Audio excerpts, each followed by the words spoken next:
Esqueça os detalhes e acompanhe os segundos fatais antes do desastre. Segundos fatais. Acidente ou sabotagem? Europa. Holanda. Amsterdã.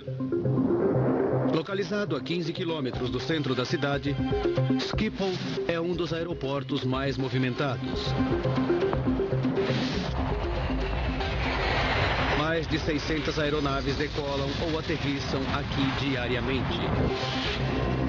Domingo, 4 de outubro de 1992, 2h40 da tarde.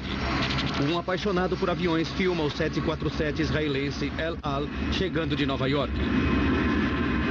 O jumbo será carregado e abastecido antes de seguir para Tel Aviv, Israel, como o voo El Al 1862.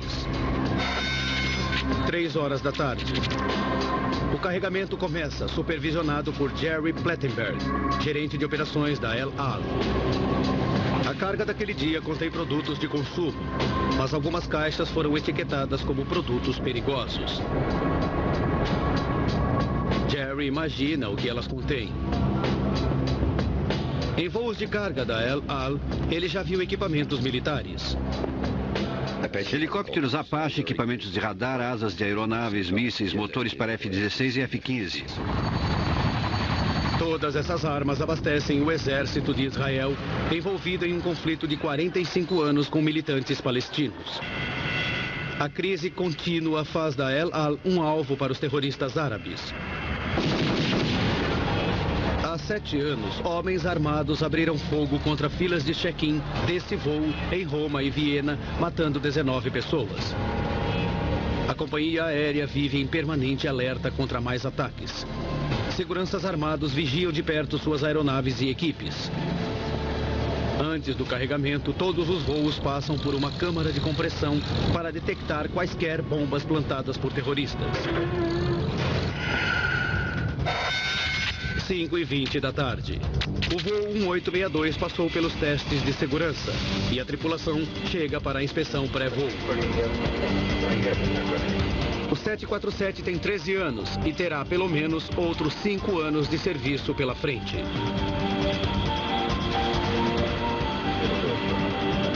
O capitão Itzhak Fuchs, 59 anos, é o comandante. Como muitos pilotos da El Al, Fuchs é um combatente veterano da Força Aérea de Israel. Ele tem 25 mil horas de voo no seu currículo. Ao lado de Fuchs estão o engenheiro de bordo, Gedalia Sofir, e o copiloto Arnon Ohad, o novato da tripulação. Com apenas 32 anos, voa em jumbos há menos de um ano. O voo 1862 decolará sob a supervisão da controladora de tráfego aéreo Henriette Van Opnen. O tempo estava maravilhoso para voar. Dava para ver o infinito. Todas as rotas de saída e chegada da Schiphol passam por áreas densamente povoadas de Amsterdã.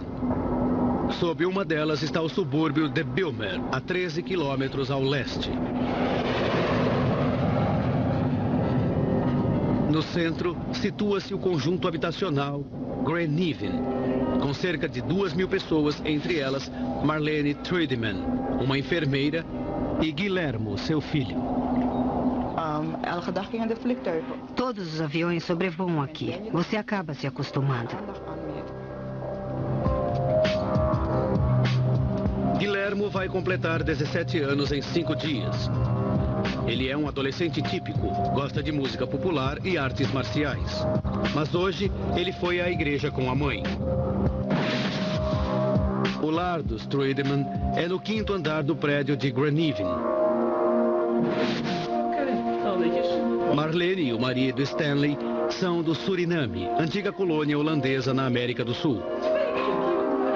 Graciela, sua filha de 14 anos, uma garota popular, vai muito bem na escola.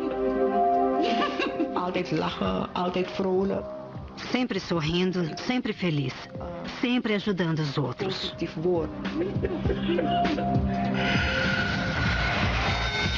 6 da tarde. Na pista 1 de Schiphol, o capitão Fuchs liga os 4 motores Pratt & Whitney. Câmbio, aguardando, pronto para taxiar. Ele passa o comando ao copiloto Arnon O'Had para que ele ganhe experiência no 747. 6 minutos depois da decolagem, o voo está para sobrevoar os subúrbios de Amsterdã. Boa noite, bem-vindos a bordo. 6 horas, 27 minutos, 30 segundos. Os motores ainda estão no empuxo máximo para elevar o jumbo a 1.900 metros. Tudo está sob controle. A tripulação se acomoda para o voo até Tel Aviv. Em menos de 5 horas, encontrarão suas famílias.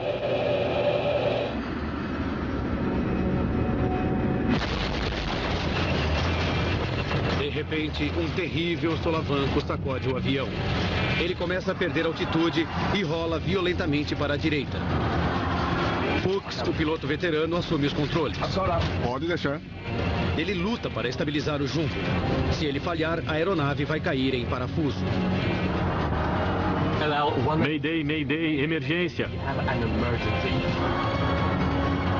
30 segundos depois, o capitão Fuchs consegue restabelecer a estabilidade do voo. O engenheiro de bordo examina os painéis de controle desesperadamente para descobrir o que aconteceu.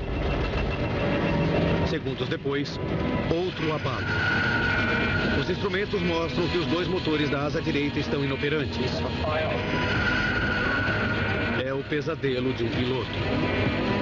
O capitão Fuchs precisa voltar a Schiphol para um pouso de emergência e rápido. Ele avisa o copiloto que ele precisa da pista mais longa. Pedido para aterrissar na 27. O controle de tráfego libera o jumbo para voltar ao aeroporto. Nesse caso, retorne a 360. Câmbio.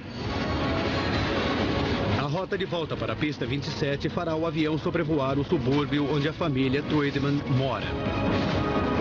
Eles e milhares de outras pessoas sob a rota desse voo não imaginam o drama que se desenrola sobre suas cabeças.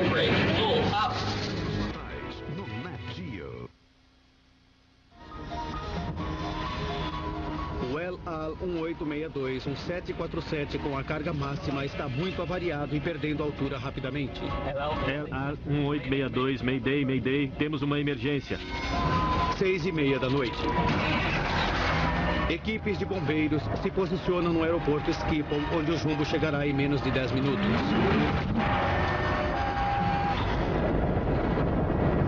O 747 precisa fazer uma curva descendente sobre Amsterdã para chegar à altitude certa e aterrissar na pista 27. Na aproximação, ele sobrevoará os prédios Greyneven, onde a família Trudeman mora. Marlene e Stanley decidem visitar um amigo da vizinhança. Eles avisam os filhos Guillermo e Graciela que voltarão logo.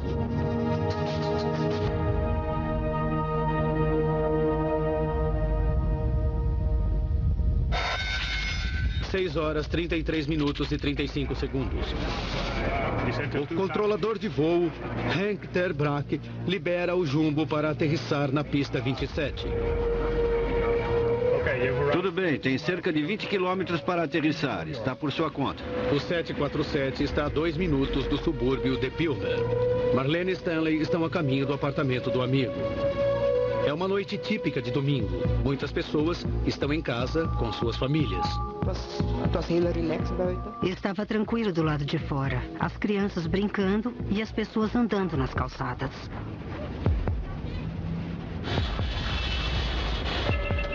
Nesse momento, quando o capitão Fuchs levanta o nariz do avião para o pouso, a aeronave volta a rolar para a direita. Ele força o leme para a direita, mas o avião mal responde. O copiloto alerta Schiphol. Temos problemas nos controles. Os controles também? Câmbio.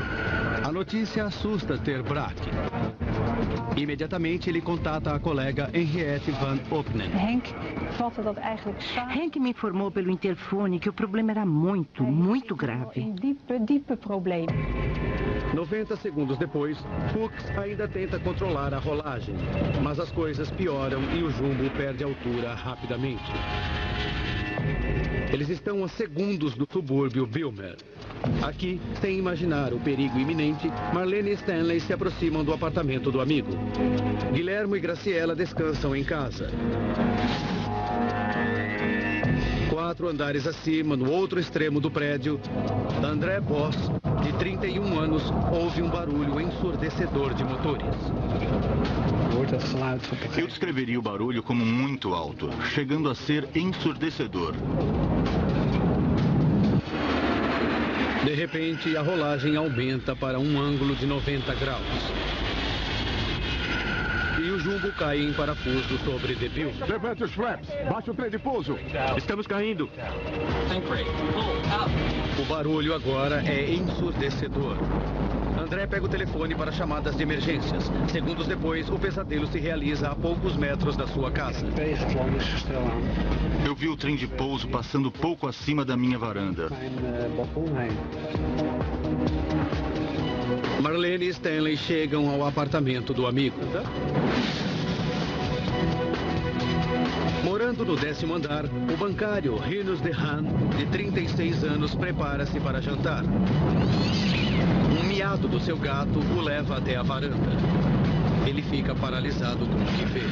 O jumbo caía na direção do seu prédio. Vi minha vida passar num flash, da infância até aquele momento. Então pensei, acabou.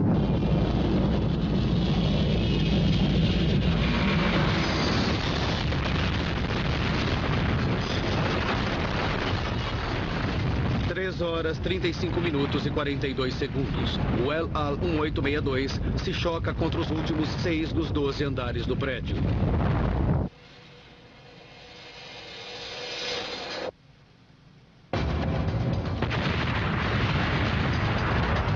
Ouvi um enorme estrondo. Era como uma porta batendo, como uma pancada.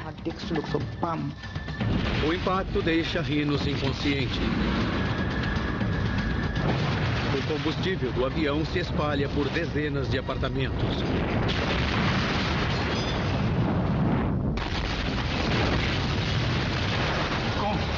O barulho do acidente vinha da direção da casa de Marlene e Stanley, onde tinham deixado os filhos havia minutos. O casal volta correndo, aterrorizado. Que acidente terrível teria acontecido na vizinhança? Estariam Guilherme e Graciela em perigo?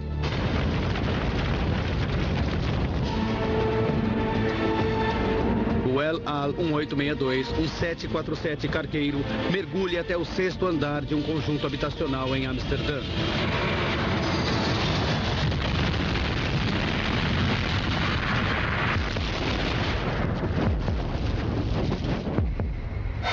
Horas, 35 minutos e 47 segundos.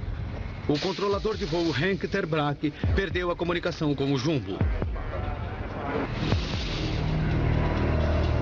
Na torre de controle, Henriette Van Openen pode ver por quê. Uma coluna de chamas e fumaça revela que o jumbo caiu.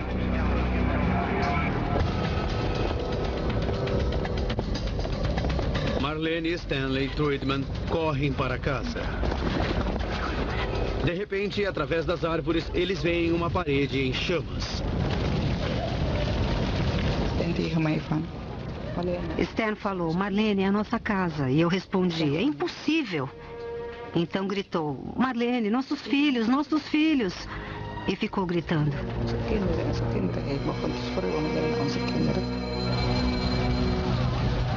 Stan está petrificado. Mas Marlene corre até o prédio. Ela sobe pela escada até o 5º andar.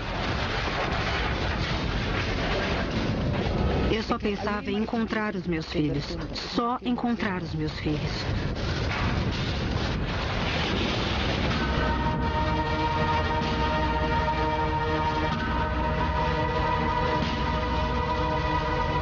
No exato local do seu apartamento, ela se deparou com um abismo. Um buraco em chamas. Não acreditei que minha casa sumira. Fiquei parada, achando que estava sonhando. Guilhermo!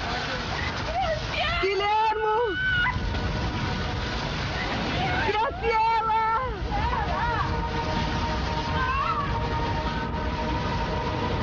Marlene chega a imaginar que Guilhermo, de 16 anos, e Graciela, de 14, teriam ouvido o barulho e conseguiram fugir. Ela começa uma busca frenética por eles.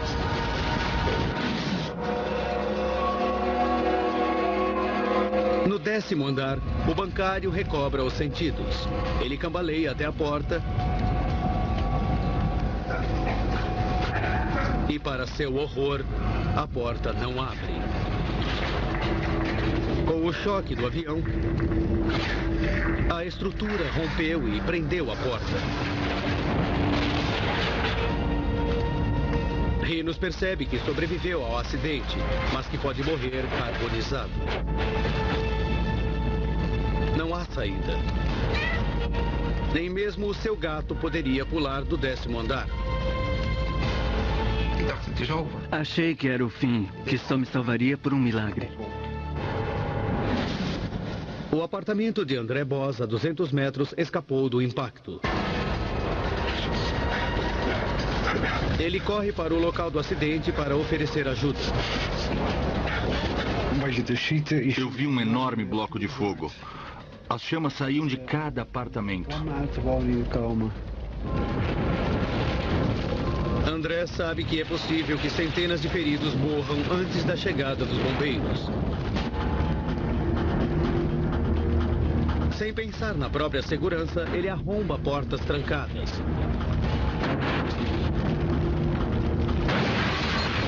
Entrar em alguns apartamentos seria suicídio, pois estão em chamas.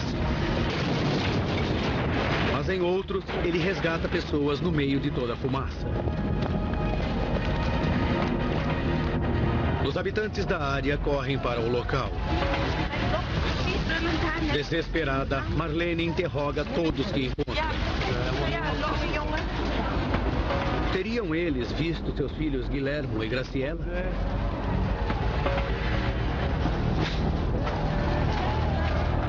Ainda encurralado no apartamento do 10º andar, Rinos sente a temperatura subir com o aumento das chamas do lado de fora. Naquele momento, a temperatura era de 58 graus centígrados. Eu me esvaía em suor. Na expectativa de poucos minutos de vida, Rinos nada pode fazer, exceto rezar para que ele e o gato sejam resgatados.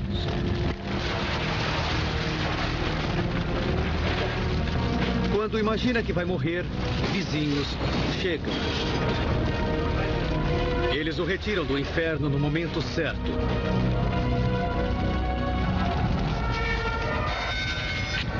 Às 6h40 da noite.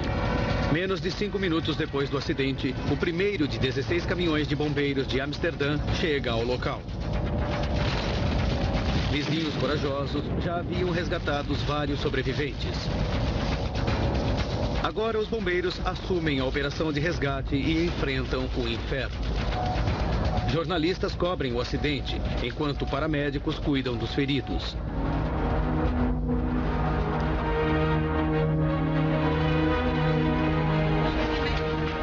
"50 minutos depois do acidente, Marlene ainda procura os filhos.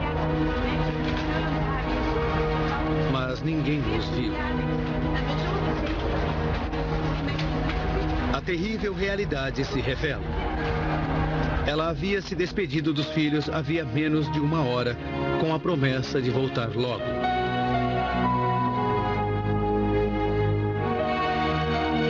A esperança de encontrá-los vivos está diminuindo. Naquele momento, senti como se tivesse morrido. Me senti morta por dentro. Por que isso tinha de acontecer? Por que meus filhos tinham de morrer?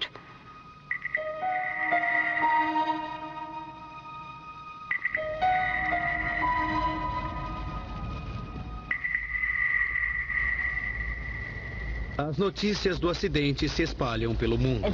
Pode chegar a 200 o número de vítimas do maior acidente aéreo da Holanda. O amanhecer revela um enorme abismo no prédio. O acidente destruiu 31 apartamentos nos 11 andares. O número oficial de mortos é 43, incluindo o capitão Fuchs e a tripulação.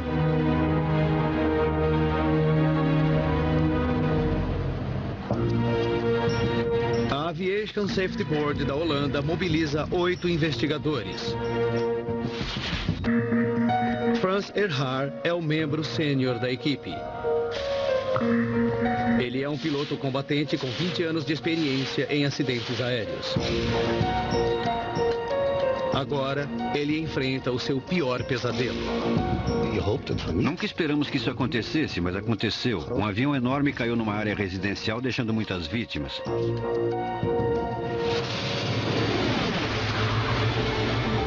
O que causou o maior acidente aéreo da Holanda?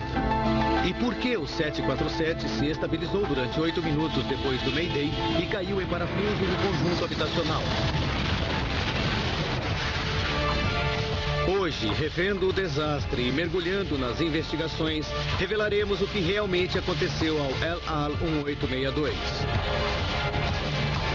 Uma simulação avançada de computador nos levará para onde nenhuma câmera pode ir, o coração da zona do desastre. Ehrhart verifica as gravações da torre de controle no Schiphol. Elas revelam que o copiloto relatou perda de força nos 2 motores da asa direita. Motores 3 e 4 inoperantes. Os investigadores sabem que a falha de 2 motores ao mesmo tempo é um evento raro. A equipe começa a suspeitar de um motivo mais sinistro para a perda do avião israelense. Desde o começo, achamos que o voo era um alvo de terroristas. Os investigadores temem que o voo 1862 tenha sido abatido por uma bomba terrorista ou até mesmo um míssil solo-ar. E há um segundo mistério a ser desvendado. Se o jumbo foi atingido por um míssil, por que ficou no ar durante 8 minutos antes de cair? Razão de descida excessiva, puxe para cima. Para confirmar a teoria terrorista, investigadores precisam encontrar os motores e as caixas pretas do jumbo, que gravam dados técnicos do voo e conversas na cabine de comando. Essa é uma tarefa assustadora. Mesmo que sobrevivessem à queda e à temperatura de 1.100 graus centígrados, todos morreriam soterrados pelos escombros. O avião se partiu em tantos pedaços que não sabíamos por onde começar. Na manhã seguinte, equipes de busca vasculham a montanha de escombros. Os investigadores sabem que a espera por pistas pode ser longa.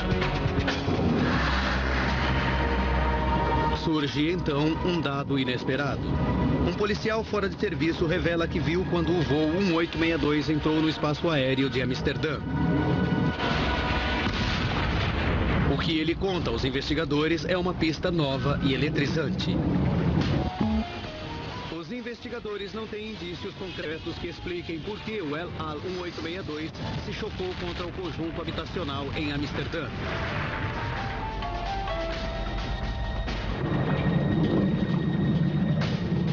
Jan Kaspers, um detetive da polícia de Amsterdã, conta uma história extraordinária. Na noite da tragédia, ele e um amigo passeavam de iate no lago Goimer, a 10 quilômetros de Amsterdã.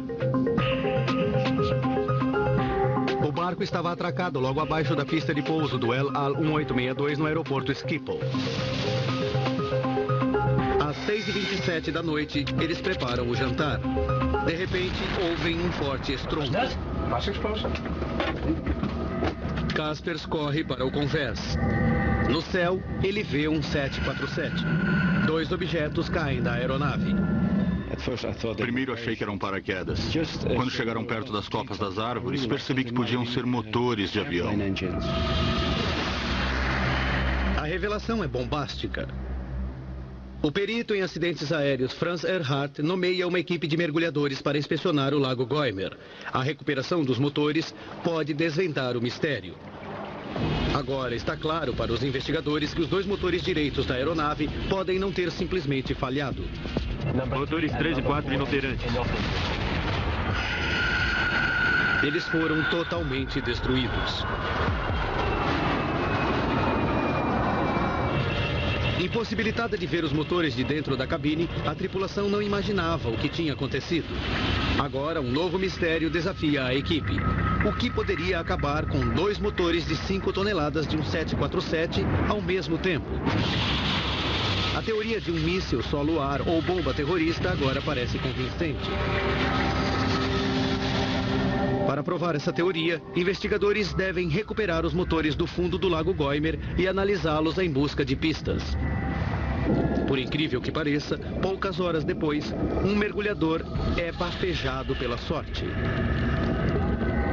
Ele avista um amontoado de destroços de avião. A equipe rapidamente identifica o motor externo da asa direita de um 747. E surge uma outra pista no solo próximo ao lago. Pedaços do bordo de ataque da mesma asa. É a primeira chance da equipe para descobrir por que os motores caíram. Os destroços são imediatamente levados ao laboratório. Cientistas limpam o motor e as partes da asa em busca de vestígios de produtos químicos usados em explosivos.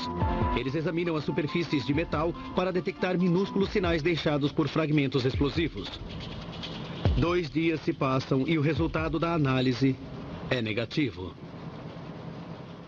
Investigadores não encontram indícios de explosão nem outra pista que explique o dano do motor.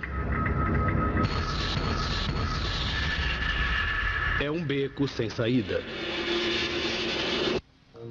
Agora, a única chance dos investigadores é encontrar o motor interno do 747, na esperança de que ele revele a solução, ou localizar uma das caixas pretas no local da queda.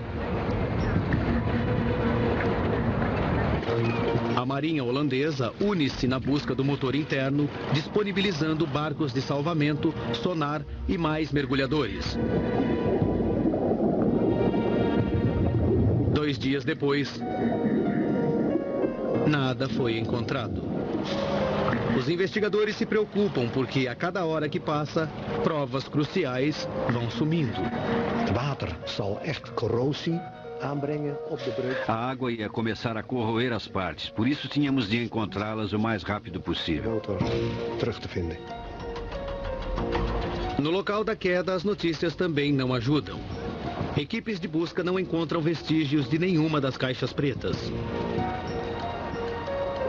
Para piorar as coisas, há um outro empecilho. Nas 24 horas que seguiram o acidente, o prefeito de Amsterdã mandou escavadoras limparem o local diante da pressão pública de recuperar os corpos o mais rápido possível. Earhart e sua equipe estão impotentes. A única opção é seguir os destroços até seu novo endereço, um depósito de lixo em Amsterdã. A tarefa parece inútil. Então, 3 dias depois, Earhart recebe uma ligação no seu escritório em Amsterdã. As notícias são boas. Alguém da sua equipe encontrou uma caixa preta do 747. Ficamos muito felizes. Finalmente avançaríamos na investigação. Essa caixa preta grava todos os dados técnicos da aeronave. Ela poderia conter a revelação de que tanto precisavam. Mas quando a abrem, a decepção é grande. A fita está partida em 4 pontos. E a informação dos últimos 2 minutos e meio é indecifrável. Eles a enviam a especialistas em Washington, nos Estados Unidos. As possibilidades são pequenas, mas é a única esperança. 11 dias após o acidente, a investigação não avançou. Os investigadores começam a se desesperar, mas de repente recebem boas notícias. Um mergulhador encontra o motor interno semi-enterrado na lama, ainda preso ao berço que o fixava à asa.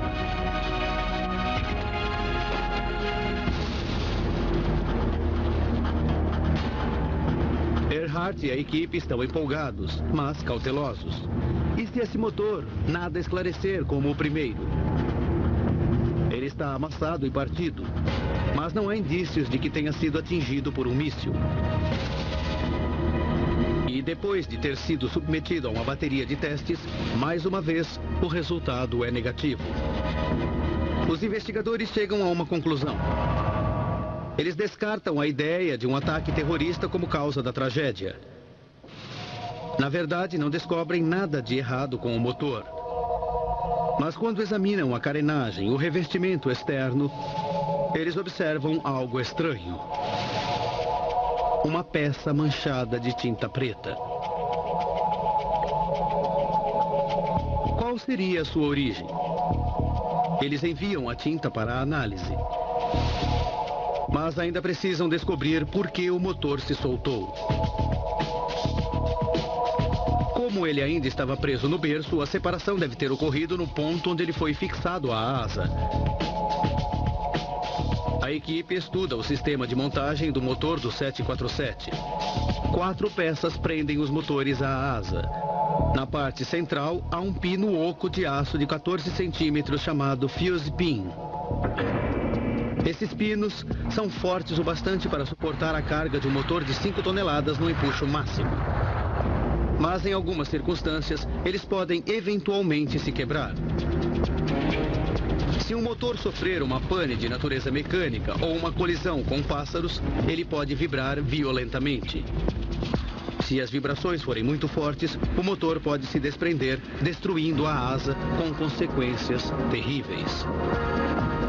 Para evitar isso, investigadores sabem que todos os 747 possuem um sistema de redução de dano. Quando as vibrações atingem um ponto crítico, esses pinos devem partir-se, permitindo que o motor se desprenda com segurança.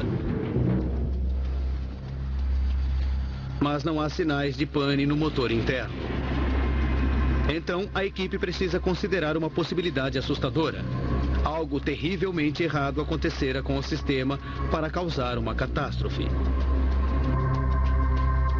A equipe examina o berço do motor interno que o prendia à asa. Eles se concentram no que sobrou de 2 peças centrais que sofrem a tensão do peso.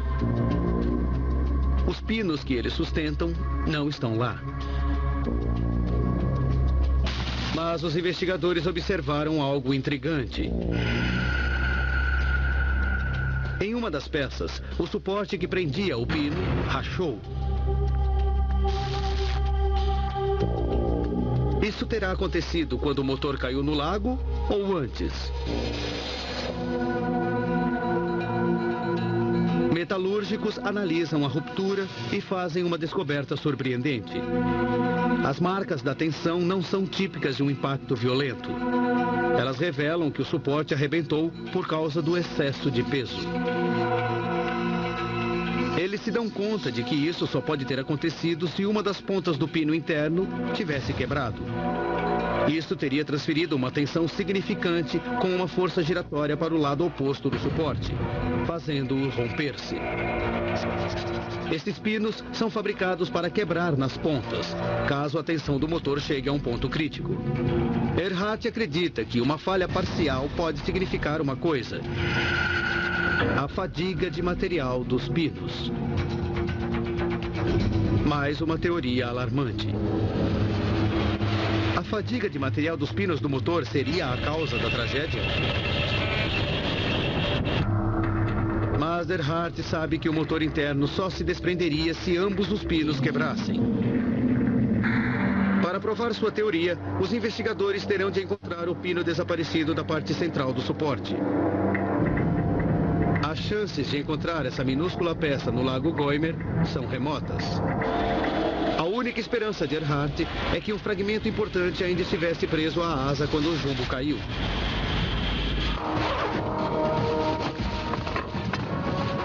Ele convoca mais de 20 empregados para uma busca no depósito de lixo onde estão os destroços do acidente. Ninguém tem muitas esperanças. O pino que sumiu tinha apenas 14 centímetros de comprimento e pode ter sido esmagado no impacto. Procurar as partes essenciais da estrutura da asa era como procurar agulha em um palheiro. Depois de 48 horas de busca, nada ainda fora encontrado.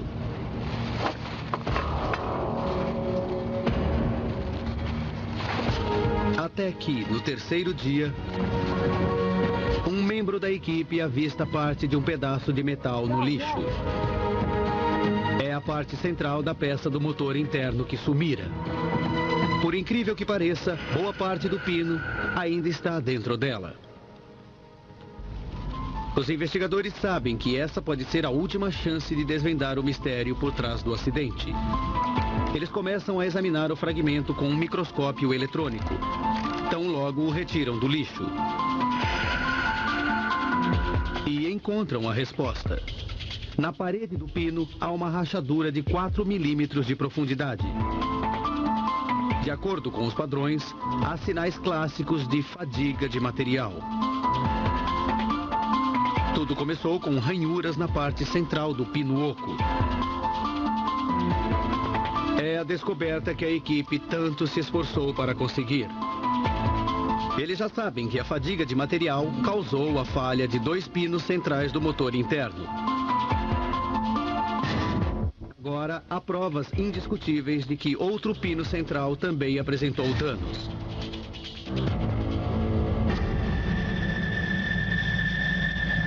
A cada voo, as rachaduras microscópicas dos pinos do motor interno aumentavam mais e mais. Em 4 de outubro de 1992, eles chegam a um ponto crítico. A 1.900 pés, na potência máxima de empuxo, os pinos se partem.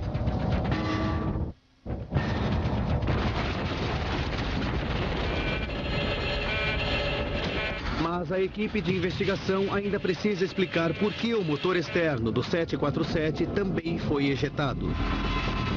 É quase inaceitável que 2 séries de pinos tenham falhado ao mesmo tempo. Os resultados do teste das manchas de tinta na carenagem do motor interno são revelados. De tinta coincide exatamente com aquela usada na parte central do cone de hélice do motor externo. Eles se dão conta de que há apenas uma única explicação possível. O motor interno estava na potência máxima quando o avião subiu.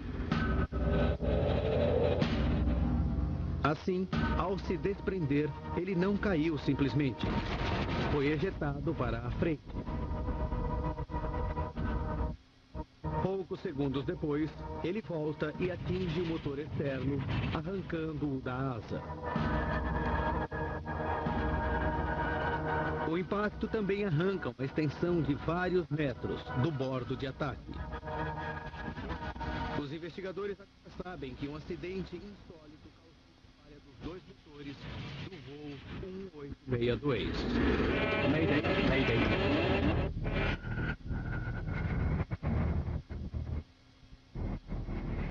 Eles alertam o fabricante Boeing, que imediatamente instrui as linhas aéreas que operam os 1747 em todo o mundo a inspecionar os pinos e substituir os que apresentarem defeitos. Mas os moradores traumatizados do De Bijlmer estão desesperados pela resposta de outro mistério. Por que o avião caiu? Um 747 seria perfeitamente capaz de voar com 2 motores. Então, o que fez o voo 1862 cair a minutos de uma pista de pouso de emergência no aeroporto Schiphol? Os investigadores analisam a parte da asa tirada do lago Goymer. Está claro que o dano reduziu a força de sustentação do avião. Eles também percebem que os controles de voo perderam a força hidráulica com a destruição dos motores. Mas se esse dano foi o bastante para derrubar o avião, como o capitão Fuchs conseguiu estabilizar o voo por 8 minutos? É um paradoxo. Então, 18 dias após o acidente, a equipe recebe boas notícias. Especialistas dos Estados Unidos conseguiram decifrar a informação da caixa preta. Os comentários técnicos são as peças finais do quebra-cabeça. Eles revelam em detalhes assustadores o que derrubou o voo 1862.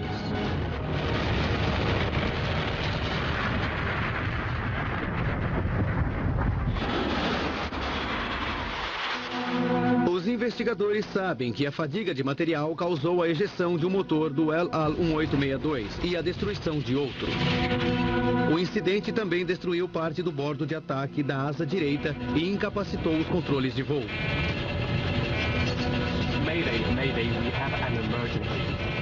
Mas o dano não parecia tão grave para derrubar o avião imediatamente. Por que ele caiu em parafuso após 8 minutos do pedido de socorro?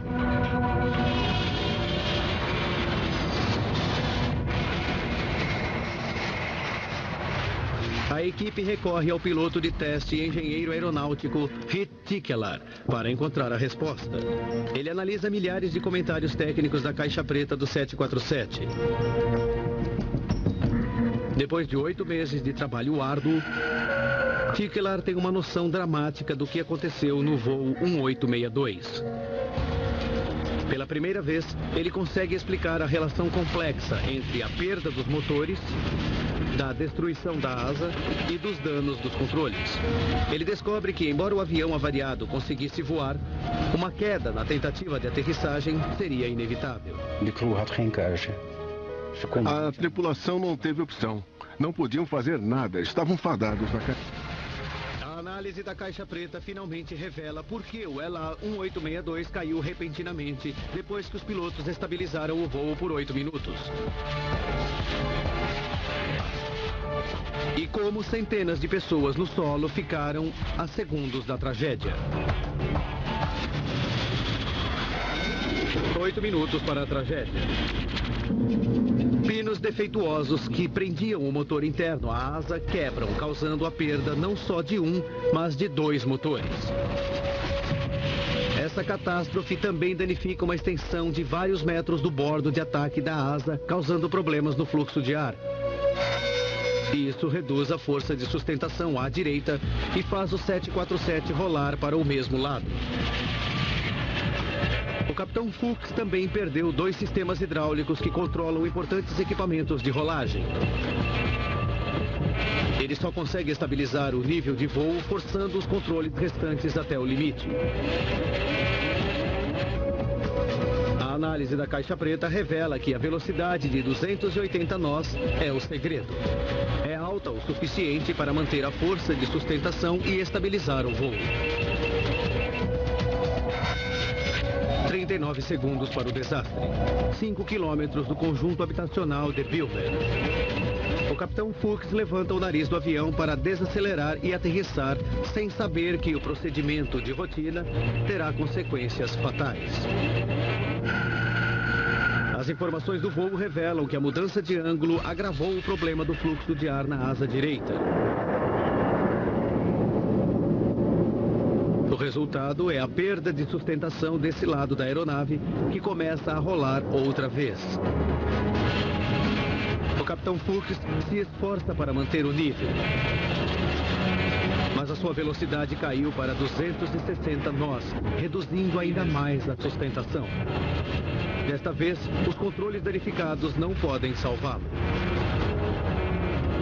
Problemas nos controles. 30 segundos para a tragédia. Quando a rolagem e a perda de altitude chegam a um ponto crítico, o jumbo de 338 toneladas mergulha em direção ao solo. Estamos caindo. Razão de descida excessiva, puxa para cima. O El Al 1862 cai de 760 metros de altura.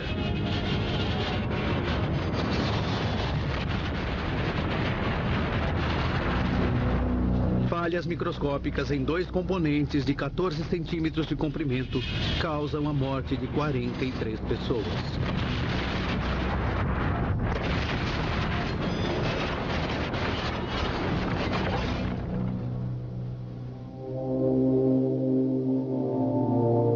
O serviço de resgate encontrou os corpos de Guilhermo, de 16 anos, e de Graciela, de 14, na manhã seguinte ao acidente, a poucos metros de sua casa. Especialistas médicos acreditam que eles tiveram morte instantânea. Após o acidente, os pais dos jovens Marlene e Stanley mudaram-se para outra parte de Amsterdã. Não suportariam viver na área onde os filhos morreram. Não é fácil perder um filho ou os filhos. Mas eu reuni forças pensando nos momentos que vivemos juntos. A lembrança deles do nascimento até a morte, ninguém vai tirar de mim.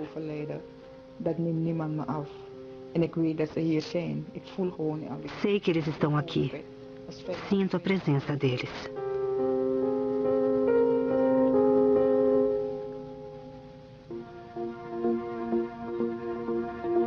Os apartamentos na área do acidente foram demolidos, mas as fundações permaneceram. Nas proximidades, um memorial às vítimas foi erguido.